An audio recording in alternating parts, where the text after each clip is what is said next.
ओम श्री चंडिका देवी को नमस्कार है। जय माता दी। माता रानी आप सभी भक्तजनों पर सदैव अपनी कृपा दृष्टि बनाए रखे। आज हम सुनेंगे श्री दुर्गा सप्तशती से 11वां अध्याय। उससे पहले सुनेंगे श्री दुर्गा सप्तशती से कवच, अर्गला और कील हिंदी में। आइए भक्तजनों, माता रानी के चरण कमल में ध्यान लगाते हुए कवच स्तोत्र शुरू करते हैं। ओम चंडिका देवी को नमस्कार है।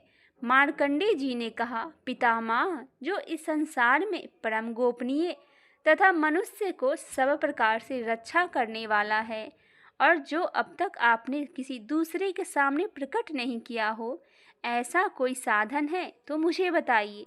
ब्रह्मा जी बोले, ब्राह्मण, ऐसा साधन तो एक देवी जी का कवच ही है। सो गोपनीय से भी गोपनीय है, पवित्र तथा संपूर्ण प्राणियों को उपकार करने वाला है।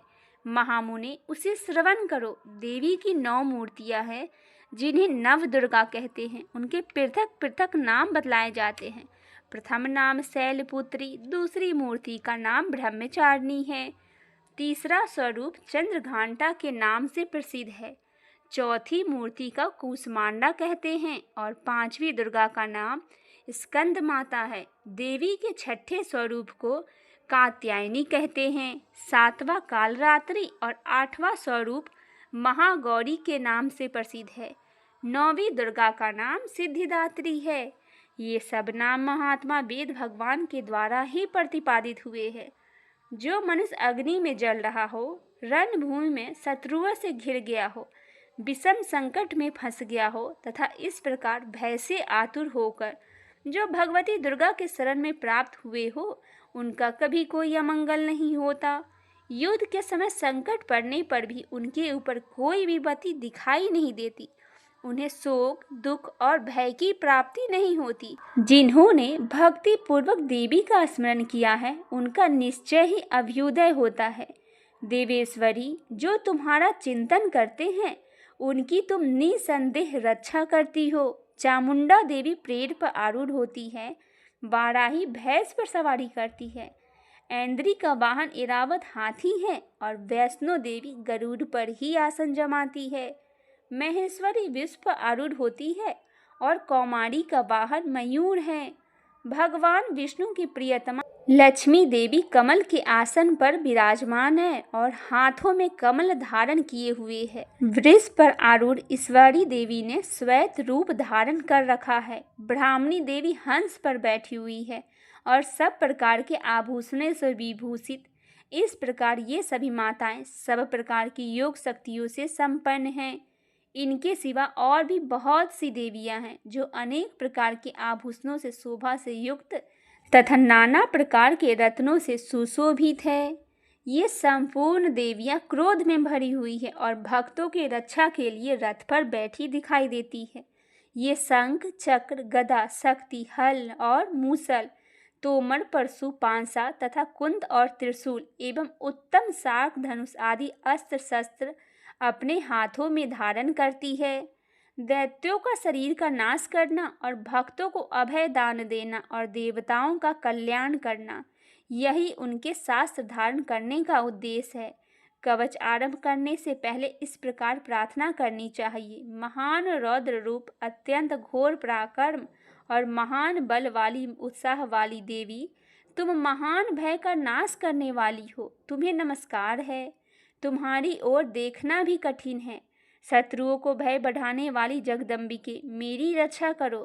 पूर्व दिशा में ऐन्द्री मेरी रक्षा करे, अग्नि कोण में अग्नि शक्ति और दक्षिण दिशा में वाराही तथा नेतृत्व कोण में खड्गधारिणी मेरी रक्षा करे। पश्चिम दिशा में वारुणी और वायव्य कोण में मृग पर सवारी करने वाली देवी मेरी रक्षा करे।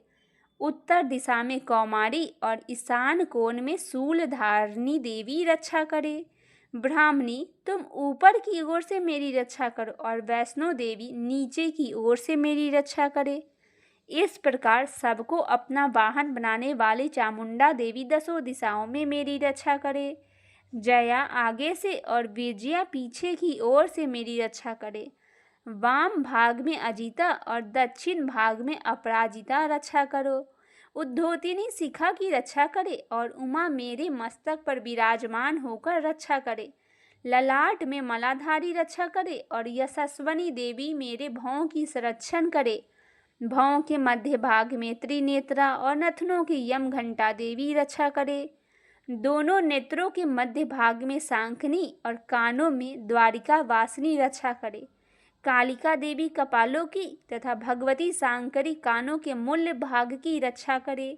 नासिका में सुगंधा और ऊपर की ओट में चर्चिका देवी रक्षा करे।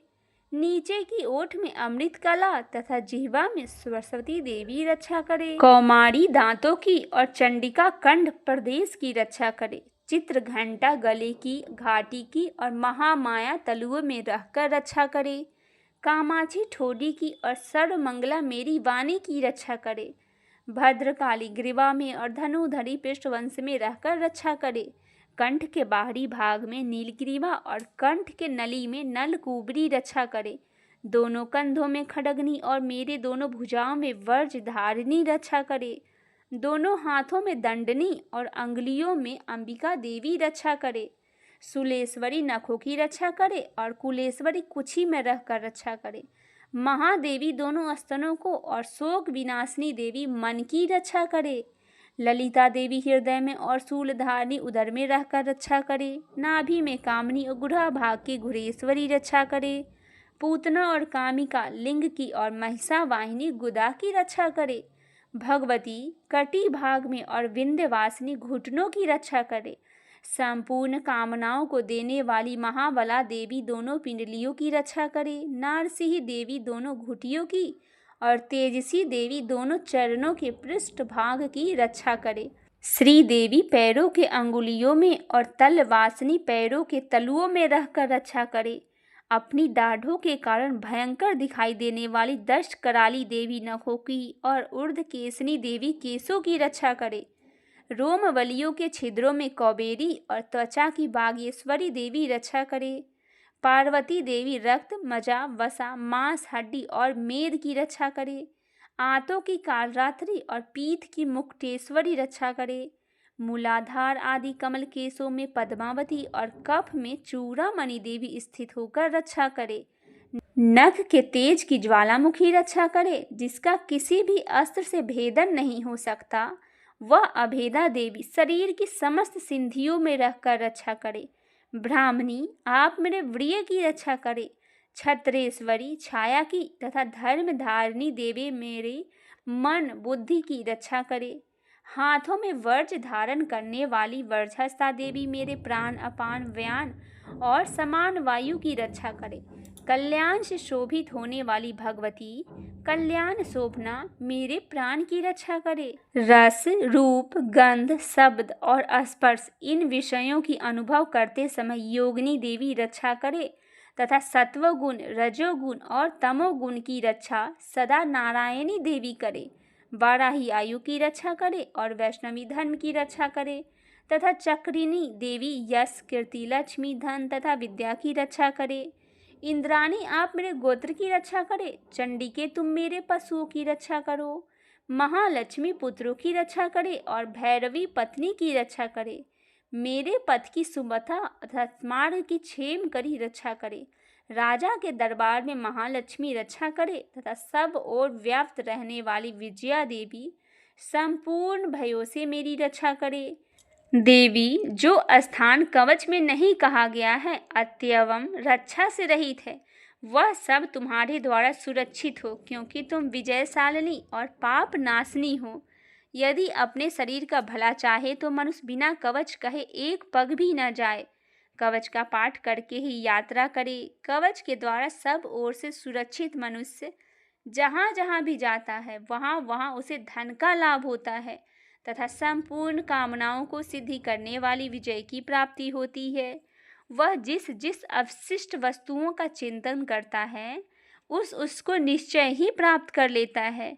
वह पुरुष इस पृथ्वी पर तुलना रहित महान ऐश्वर्य का भागी होता है। कवच से सुरक्षित मनुष्य निर्भय हो जाता है। युद्ध में उसकी पराजय नहीं होती तथा वह तीनों लोक में पूजनीय होता है। देवी का यह कवच देवताओं के लिए भी दुर्लभ है।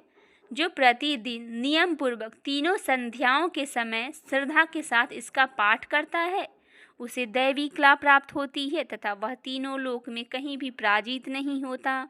इतना ही नहीं, वह अपमृत्यु से रहित हो 100 से भी अधिक वर्षों तक जीवित रहता है और मकड़ी, चेचक और कोढ़ आदि उसकी संपूर्ण व्याधियां नष्ट हो जाती है।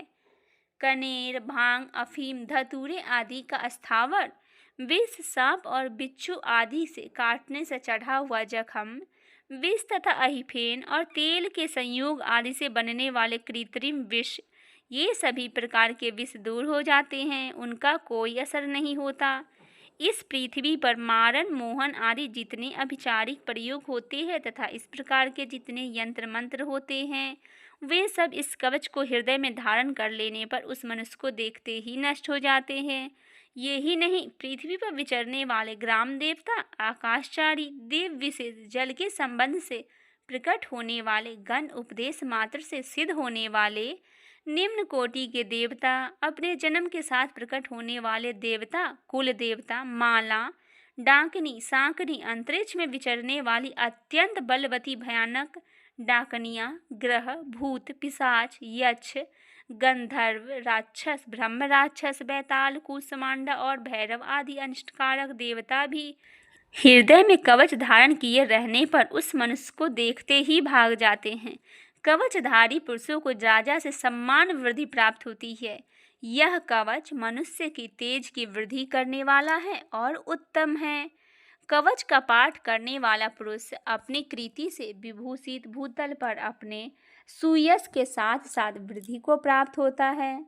जो पहले कवच का पाठ करके उसके बाद सप्तशती चंडिका का पाठ करता है, उसकी जब तक वन, पर्वत और काननों सहित यह पृथ्वी टिकी रहती है, तब तक यहाँ पुत्र, पौत्र आदि संतान परंपरा बनी रहती है।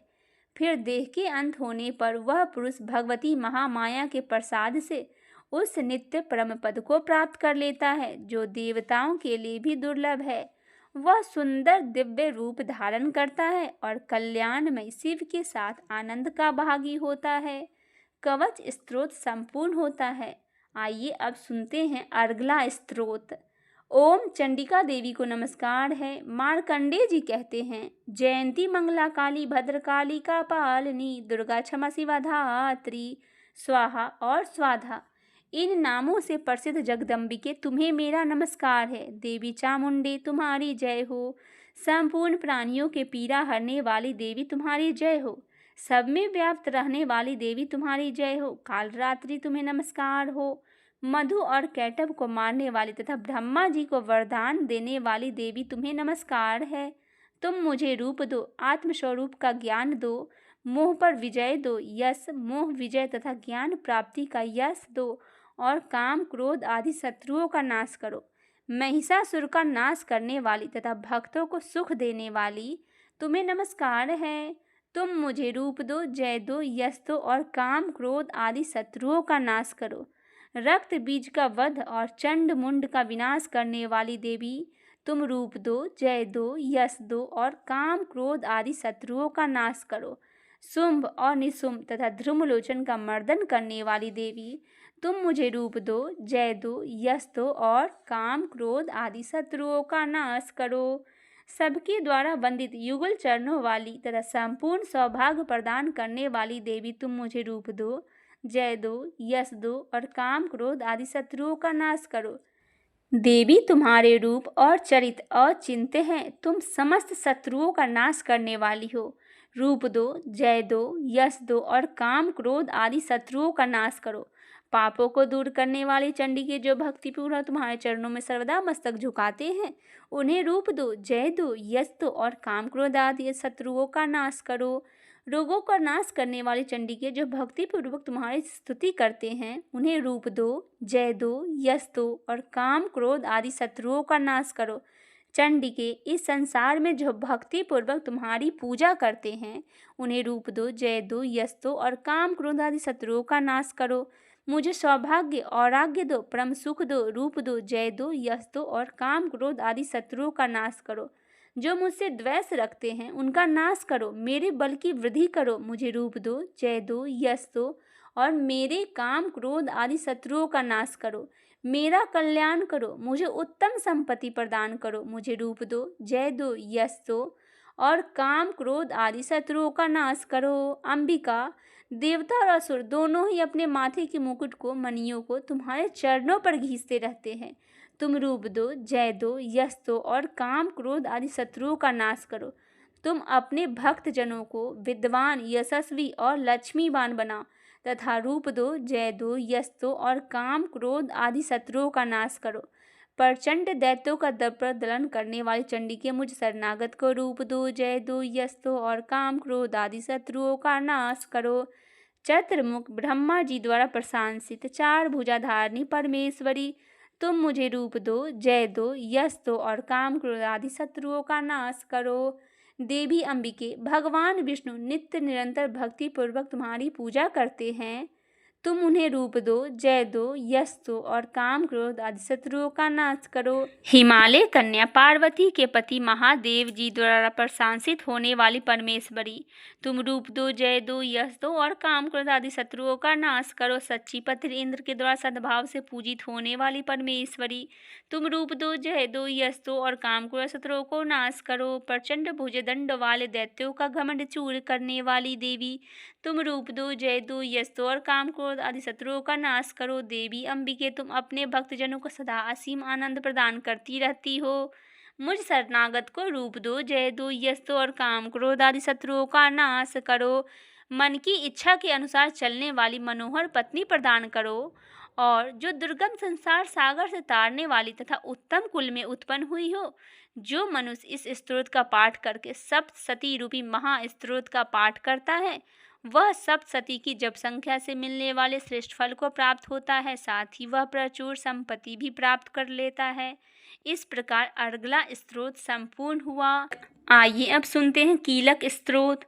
ओम चंडिका देवी को नमस्कार है। मार्कंडेय जी कहते हैं, विशुद्ध ज्ञान ही जिनका शरीर है, तीनों वेद ही जिनके 3 दिव्य नेत्र है, जो कल्याण प्राप्ति के हेतु है तथा अपने मस्तक पर अर्धचंद्र का मुकुट धारण करते हैं, उन भगवान शिव को नमस्कार है। मंत्रों का जो अभिकीलक है, अर्थात मंत्रों की सिद्धि में विघ्न उपस्थित करने वाला साप रूपी कीलक का जो निवारण करने वाला है, उस सप्तशती स्तोत्र को संपूर्ण रूप से जानना चाहिए और जानकर ही उनकी उपासना करनी चाहिए। यद्यपि सप्तशती के अतिरिक्त अन्य मंत्रों के जप में भी जो निरंतर लगा रहता है, वह भी कल्याण का भागी होता है। उसके भी उच्चाटन आदि कर्म सिद्ध होते हैं तथा उसे भी समस्त दुर्लभ वस्तुओं की प्राप्ति होती है। तथापि जो अन्य मंत्रों का जप न करके केवल इस सप्तशती नामक स्तोत्र से ही देवी का स्तुति करते हैं, उन्हें स्तुति मात्र से ही सच्चिदानंद स्वरूपिणी देवी सिद्ध हो जाती है। उन्हें अपने कार्य की सिद्धि के लिए मंत्र, औषधि तथा अन्य किसी साधन की उपयोग की आवश्यकता नहीं रहती। बिना जप के ही उनके उच्चाटन आदि कर्म सिद्ध हो जाते हैं। इतना ही नहीं, उनकी संपूर्ण अवशिष्ट वस्तुएं भी सिद्ध होती है। लोगों के मन में यह शंका थी कि जब केवल सप्तशती की उपासना से अथवा सप्तशती को छोड़कर अन्य मंत्रों की उपासना से भी समान रूप से सब कार्य सिद्ध होते हैं, तब इनमें श्रेष्ठ कौन सा साधन है। लोगों के इस शंका को सामने रखकर भगवान शंकर ने अपने पास आए हुए जिज्ञासियों को समझाया कि यह सप्तशती नामक संपूर्ण स्तोत्र ही सर्वश्रेष्ठ एवं कल्याणमयी है। तदंतर भगवती चंडिका के सप्तशती नामक स्तोत्र को महादेव जी ने गुप्त कर दिया है। सप्तशती के पाठ से जो पुण्य की प्राप्ति होती है, उसकी कभी समाप्ति नहीं होती, किंतु अन्य मंत्रों के जप जन्य पुण्य की समाप्ति हो जाती है। अतः भगवान शिव ने अन्य मंत्रों की अपेक्षा जो सप्तशती की श्रेष्ठता का निर्णय किया है, उसे यथार्थ ही जानना चाहिए। अन्य मंत्रों का जप करने वाला पुरुष भी यदि सप्तशती के स्तोत्र और जप से अनुष्ठान कर ले, तो वह भी पूर्ण रूप से कल्याण का भागी होता है। जो साधक कृष्ण पक्ष की चतुर्दशी अथवा अष्टमी को एकाग्रचित होकर भगवती की सेवा में अपना सर्वस्व समर्पित कर देता है, फिर उसे प्रसाद रूप से ग्रहण करता है, उसी पर भगवती प्रसन्न होती है, अन्यथा उनकी प्रसन्नता नहीं होती। इस प्रकार सिद्धि के प्रतिबंधक रूप कीलक द्वारा महादेव जी ने इस स्तोत्र को कीलित कर रखा है। जो पूर्वोक्त रीति से निष्कीलन करके इस सप्तशती स्त्रोत का प्रतिदिन स्पष्ट उच्चारण पूर्वक पाठ करता है या सुनता है, वह मनुष्य सिद्ध हो जाता है। वही देवी का पार्षद भी होता है और वही गंधर्व भी होता है। सर्वत्र विचरते रहने पर भी इस संसार में उसे कहीं भय नहीं होती।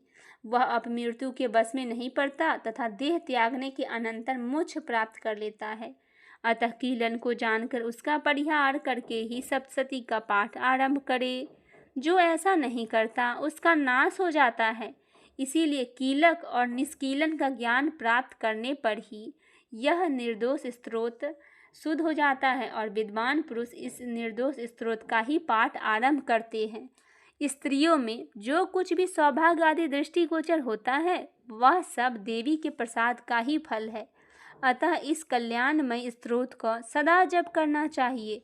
यह स्तोत्र मंद स्वर से पाठ करने पर सुलभ फल की प्राप्ति होती है और उच्च स्वर से पाठ करने पर पूर्ण फल की सिद्धि होती है। अतः उच्च स्वर से ही इसका पाठ आरंभ करना चाहिए।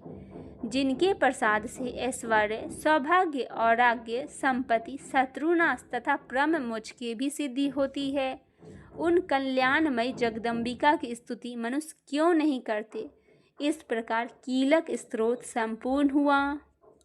श्री दुर्गा सप्तशती का पाठ आरंभ करने से पहले कवच, अर्गला और कील का पाठ अवश्य ही करना चाहिए। इससे आपको श्री दुर्गा सप्तशती का पाठ का संपूर्ण फल की प्राप्ति होती है। आइए अब सुनते हैं श्री दुर्गा सप्तशती से 11वां अध्याय हिंदी में। देवताओं द्वारा देवी की स्तुति तथा देवी द्वारा देवताओं का। मैं भुवनेश्वरी देवी का ध्यान करती हूँ। उनके श्री अंगों की आभा प्रभात काल के सूर्य के समान है और मस्तक पर चंद्रमा का मुकुट है। वे उभरे हुए स्तनों और 3 नेत्रों से युक्त है। उनके मुख पर मुस्कान की छटा छाई रहती है और हाथ में वृद्ध अंकुश पासा एवं अभय मुद्रा शोभा पाते हैं।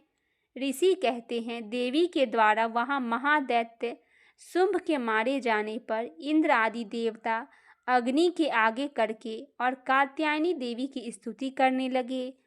उस समय अवशिष्ट की प्राप्ति होने से उनके मुख कमल दमक उठे और उनके प्रकाश से दिशाएं भी जगमगा उठी। देवता बोले, शरण गत की पीड़ा दूर करने वाली देवी, हम पर प्रसन्न हो। संपूर्ण जगत की माता प्रसन्न हो। विश्वेश्वरी, विश्व की रक्षा करो। देवी, तुम ही चराचर जगत की अधीश्वरी हो। तुम इस जगत का एकमात्र आधार हो, क्योंकि पृथ्वी रूप में तुम्हारी ही स्थिति है। देवी, तुम्हारा पराक्रम अलंघनीय है। तुम ही जल रूप में स्थित होकर संपूर्ण जगत की तृप्त करती रहती हो। तुम अनंत बल संपन्न वैष्णवी शक्ति हो। इस विश्व की कारण भूता परा माया हो। देवी, तुमने इस समस्त जगत को मोहित कर रखा है। तुम्हें प्रसन्न होने पर इस पृथ्वी की मोक्ष प्राप्ति कराती हो। और देवी, संपूर्ण विद्याएं तुम्हारी ही भिन्न भिन्न स्वरूप जगत में स्त्रियां हैं, वे सब भी तुम्हारी ही मूर्तियां हैं।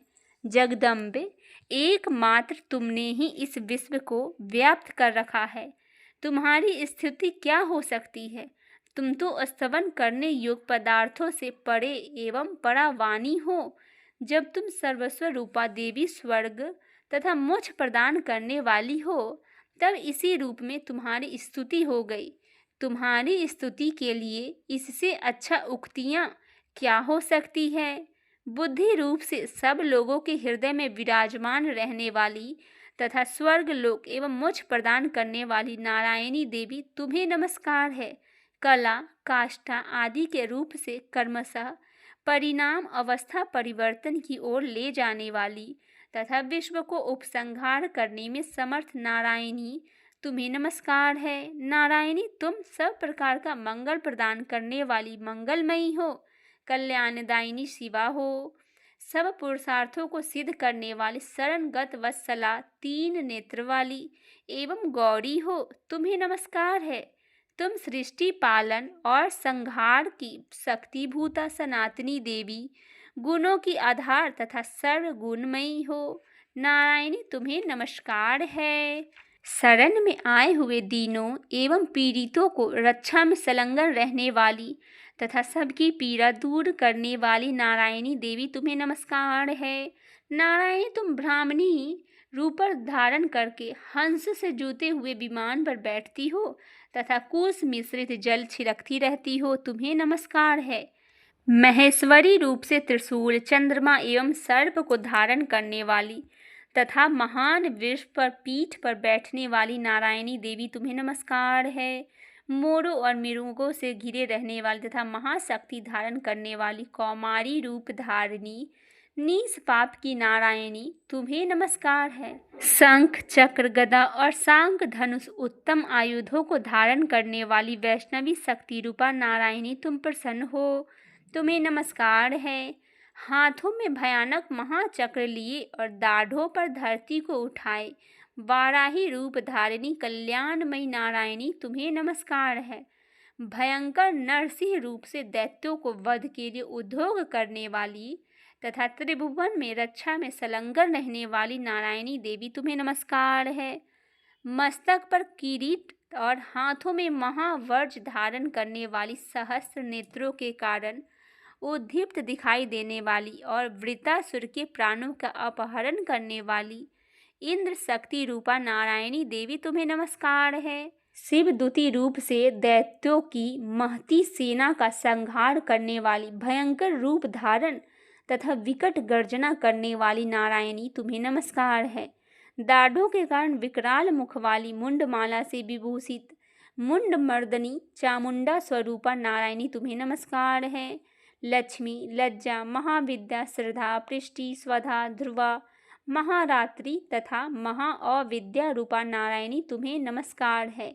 मेधा, सरस्वती, वरा, भूति, बाभ्री, तामसी, नियता तथा ईसा रूपनी नारायणी देवी तुम्हें नमस्कार है।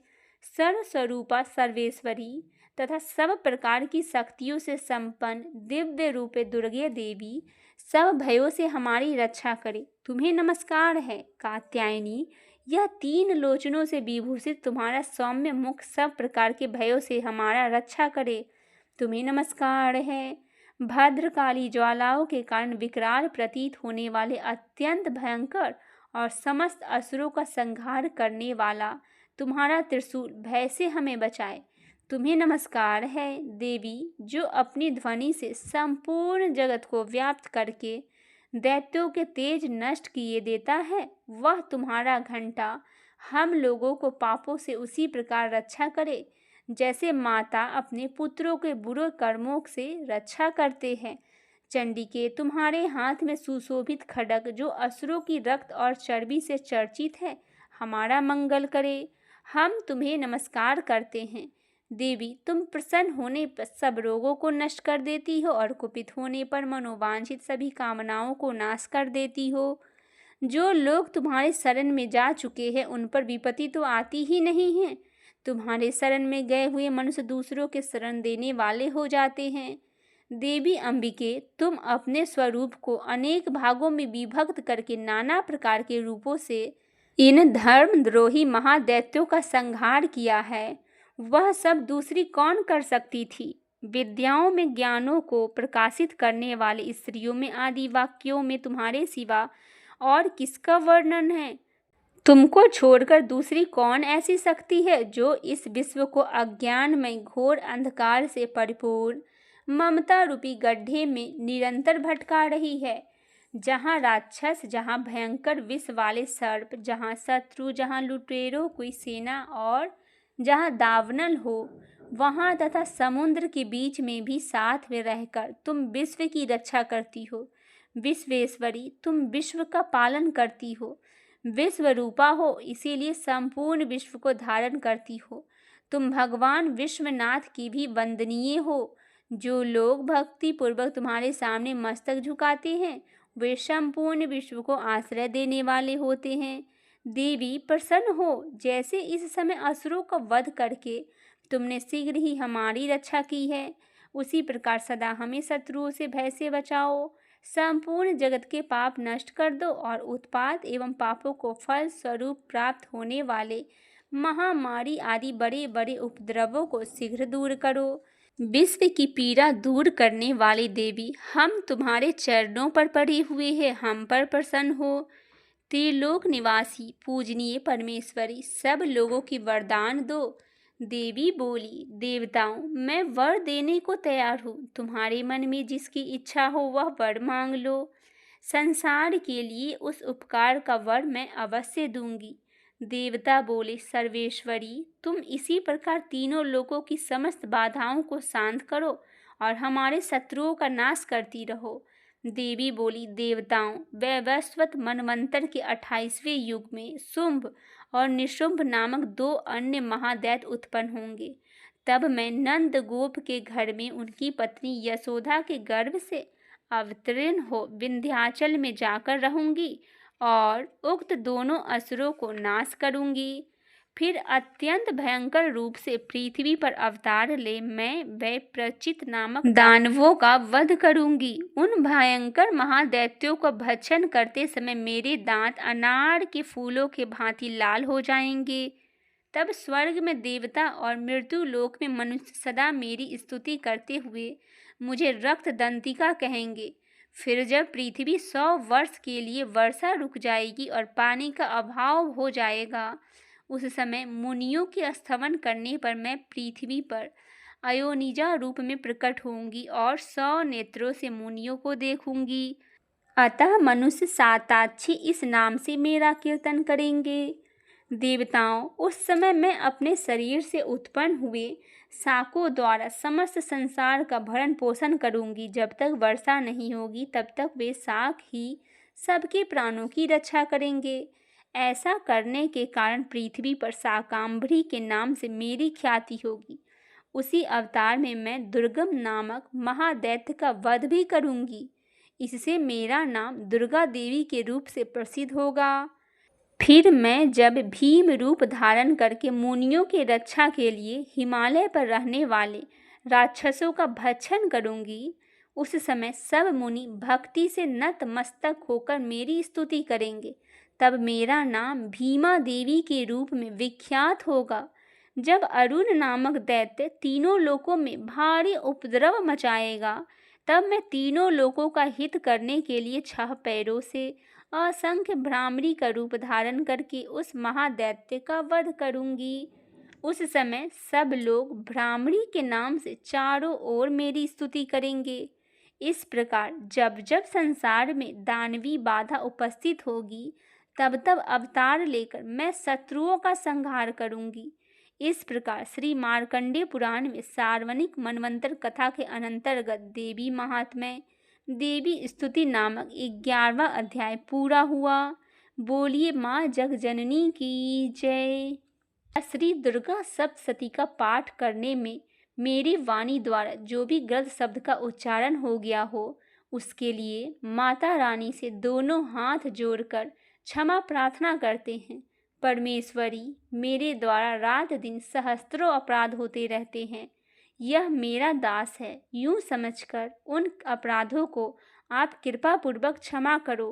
परमेश्वरी, मैं आवाहन नहीं जानता, विसर्जन करने का ढंग भी नहीं जानता, क्षमा करो माता रानी। देवी सुरेश्वरी, मैंने जो मंत्रहीन, क्रियाहीन और भक्तिहीन पूजन किया है, वह सब आपकी कृपा से पूर्ण हो। सैकड़ों अपराध करके भी जो तुम्हारी शरण में जा जगदम्बे कहकर पुकारता है, उसे वही गति प्राप्त होती है जो ब्रह्मादि देवताओं के लिए भी सुलभ नहीं है। जगदम्बिके, मैं अपराधी हूँ, किंतु आपकी शरण में आई हूँ। इस समय दया की पात्र हूँ, आप जैसा चाहो वैसा करो। देवी परमेश्वरी, अज्ञान से, भूल से अथवा बुद्धि भ्रांत होने के कारण मैंने जो न्यूनता या अधिकता कर दी है, वह सब क्षमा करो और प्रसन्न हो जाओ। सरिदानंदन स्वरूपनी परमेश्वरी, जगत माता कामेश्वरी, तुम प्रेम पूर्वक मेरी यह पूजा स्वीकार करो। देवी सुरेश्वरी, आप गोपनीय से भी गोपनीय वस्तु की रक्षा करने वाली हो। मेरे निवेदन किए हुए इस जप को ग्रहण करो, आपकी कृपा से मुझे सिद्धि प्राप्त हो। बोलिए माँ जगजननी की जय माता दी। माता रानी के चरण कमल में मेरा बारंबार नमस्कार है। इसके आगे का अध्याय आपको अगले वीडियो में सुनने को मिलेगा। इसके लिए आप चैनल को सब्सक्राइब, वीडियो को लाइक और शेयर भी अवश्य करें और कमेंट में जय माता दी भी आप अवश्य ही लिखें। माता रानी आप सभी भक्तजनों पर सदैव अपनी कृपा दृष्टि बनाए रखेंगी।